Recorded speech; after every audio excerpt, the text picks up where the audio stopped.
AP CM చంద్రబాబుపై లోక్సభలో fire అయ్యారు TMC MP Kalyan Banerjee. ED, CBI చంద్రబాబును ఎందుకు అరెస్టు చేయలేదని ప్రశ్నించారు. ప్రభుత్వ ఏర్పాటు కోసం అవినీతి పరులతో చేతులు కలిపారన్నారు కళ్యాణ్ బెనర్జీ. చంద్రబాబు, అజిత్ పవార్, ప్రఫుల్ పటేల్ లాంటి వారు బీజేపీతో చేతులు కలిపితే వారి కేసులను వాషింగ్ మెషీన్లో వేసినట్టేనా అంటూ ఘాటు విమర్శలు చేశారు.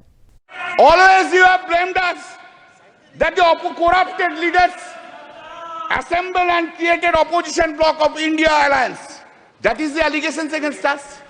All the time Modi ji has said it. Today also he will say this thing. But I have a simple question. Modi ji, what about Chandrasekhar Naidu? Chandrababu Naidu? What about Ajit Pawar? What about Prafulla Patel? Did CBI and ED arrested him? Chandrababu Naidu? Whether this case is still pending? जो सदस्य यहाँ के member नहीं है, ठीक है, चलिए TDP leaders change कर देता है, एनसीपी लीडर्स चेंज कर देता है. आप जो बोल रहे हैं आप चेंज कर दे. Are they not corrupted? Whether the TDP top leader was not arrested by the ED, CBI, by last government itself. He has become now honest. हाँ, वॉशिंग मशीन में कैसा क्लीन हो गया देखिए बीजेपी का साथ रहने के बाद ऐसा क्लीन हो गया. Now what a political compulsion is having. What a political compulsion. Narendra Modi ji, what a fate देखिए क्या पॉलिटिकल कंपल्सन है. आपको भी डिसऑनेस्ट करप्ट लीडर्स का लेके सरकार बनाना पड़ता है. यही फेट है, fate. TMC MP Kalyan Banerjee comments అవి. బీజేపీతో కలవగానే చంద్రబాబు నాయుడు లాంటి వారంతా కూడా వాషింగ్ మెషిన్లో వేసినట్టుగా క్లీన్ అయిపోయారా అని ప్రధానంగా ప్రశ్నిస్తున్నారు. లోక్సభలో చేశారు ఆయన ఈ కామెంట్స్. పూర్తి డీటెయిల్స్ అందిస్తారు మా కరెస్పాండెంట్ వెంకటేష్. చెప్పండి.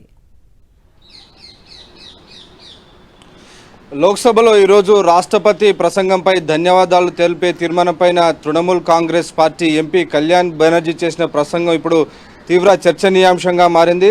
ప్రధానంగా ఆంధ్రప్రదేశ్ ముఖ్యమంత్రి టీడీపీ అధినేత చంద్రబాబు నాయుడు పైన నేరుగా విమర్శలు గుప్పించారు. ప్రధానంగా ఇప్పటికీ ఆయన పైన అనేక కేసులు పెండింగ్లో ఉన్నాయని, ఇప్పటి వరకు ఈడీ, సిబిఐను ఎందుకు అరెస్టు చేయడం లేదని నేరుగా లోక్సభలో ఆయన ప్రశ్నించారు.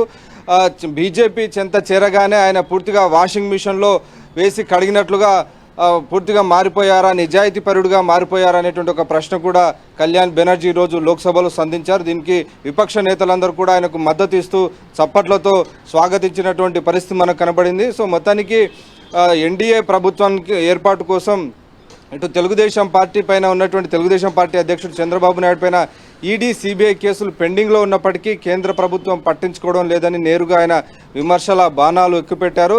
సో తన ప్రభుత్వ మనుగడ కోసం నరేంద్ర మోడీ కూడా అవినీతి పరులతో చేతులు కలపాల్సినటువంటి ఒక మజ్బూరీ ఏర్పడింది, తప్పనిసరి పరిస్థితి ఏర్పడింది.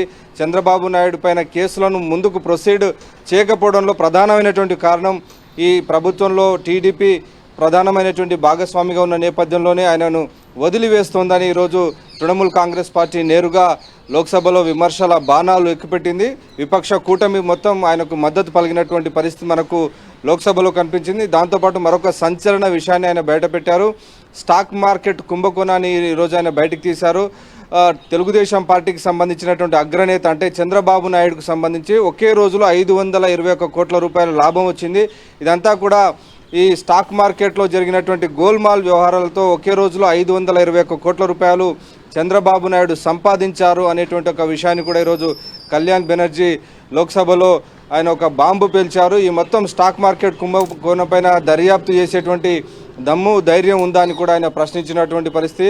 నిజానికి ఎన్నికల రిజల్ట్ రాకంటే ముందే ఇటు అమిత్ షా వీరందరూ కూడా స్టాక్ మార్కెట్లో షేర్లు కొనుగోలు చేయాలని ప్రచారం చేశారు. కానీ ఒక్కసారిగా బీజేపీకి మెజారిటీ రాకపోవడంతో దాదాపు 31 లక్షల కోట్ల రూపాయలను స్టాక్ మార్కెట్లో ఇన్వెస్ట్ చేసినటువంటి మదుపరులంతా కూడా నష్టపోయినటువంటి విషయాన్ని వివరిస్తూ ఈ ప్రచారం వల్లనే చాలామంది పెట్టుబడులు పెట్టారు. సో వారి సంపద అంతా కూడా బీజేపీకి ఏదైతే ప్రచారం చేసిందో 400 సీట్లు 400 పార్, అది రాకుండా 240కి పరిమితం కావడంతో వారి సంపద అంతా కూడా నష్టపోయింది. సో ఇలా ఆర్టిఫిషియల్గా ప్రచారం చేశారు. దానివల్ల పెద్ద ఎత్తున నష్టం జరిగింది. ఈ అంశంపైన పూర్తి స్థాయిలో విచారణ జరపాల్సినటువంటి అవసరం ఉందని డిమాండ్ చేశారు. సో అది మాట్లాడుతూనే తెలుగుదేశం పార్టీ అగ్రనాయకుడు చంద్రబాబు నాయుడుకు ఒకే రోజులో ఈ మొత్తం వ్యవహారంలో, ఈ స్టాక్ మార్కెట్ వ్యవహారంలో 521 కోట్ల రూపాయల లాభం జరిగింది, ఒక్కసారిగా షేర్లు పెరిగాయనేటువంటి విషయాన్ని కూడా ఆయన చెప్పారు. సో మొత్తానికి రెండు ప్రధాన విషయాలపైన ఈరోజు, ఒకటి స్టాక్ మార్కెట్లో కుంభకోణం జరిగింది, దానిపైన దర్యాప్తు చేస్తారని ఆయన ప్రశ్నించారు. రెండవది ఈడీ సిబిఐ కేసులు ఆయన పైన ఉన్నప్పటికీ చంద్రబాబు నాయుడును ఎందుకు ఈడీ సిబిఐ అరెస్టు చేయడం లేదు, దానికి ప్రధాన కారణం ఆయన ప్రభుత్వానికి ఇస్తున్నటువంటి మద్దతు వల్లే ఆయన ఈరోజు నిజాయితీ పరుడుగా మారిపోయారు. ఆయన అవినీతి పరుడు కాదా, ఈ మొత్తం కేసులన్నీ ఆయన పైన ఉన్నటువంటి నేపథ్యంలో ఆయన ఖచ్చితంగా అవినీతికి పాల్పడారనేటువంటి ఒక సాక్ష్యాలు ఉన్నప్పటికీ కూడా ఆయనను వదిలివేస్తున్నారు. బికాజ్ ఆయన ఎన్డీఏ పక్షంలో ఉన్నారు కాబట్టి ఈ రకంగా వ్యవహరిస్తున్నారని ఈరోజు లోక్సభలో ఆయన మాట్లాడినటువంటి మాటలన్నీ కూడా పెద్ద స్థాయిలో, జాతీయ స్థాయిలో ఒక చర్చనీయాంశంగా మారాయి. వెంకటేష్, రైట్, అటు వైఎస్ఆర్సీపీనో లేకపోతే కాంగ్రెస్ పార్టీనో కాకుండా టీఎంసీ లాంటి ఒక పార్టీని రిప్రజెంట్ చేస్తున్న వ్యక్తి ఇటువంటి కామెంట్స్ చేయడం అనేది మరికొంత ఈ అంశానికి ప్రాధాన్యత జోడించినట్టు అయింది. Thank you Venkatesh. Always you have blamed us that the corrupted leaders assembled and created opposition bloc of India Alliance. That is the allegations against us. All the time Modi ji has said it. Today also he will say this thing. But I have a simple question. Modi ji, what about Chandrasekhar Naidu? Chandrababu Naidu? What about Ajit Pawar?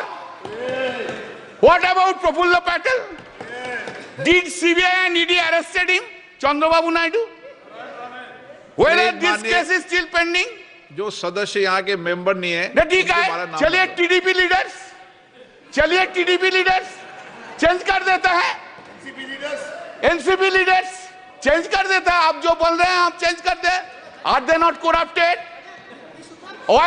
Whether the TDP top leader was not arrested by the ED CBI, by last government itself, he has become now honest.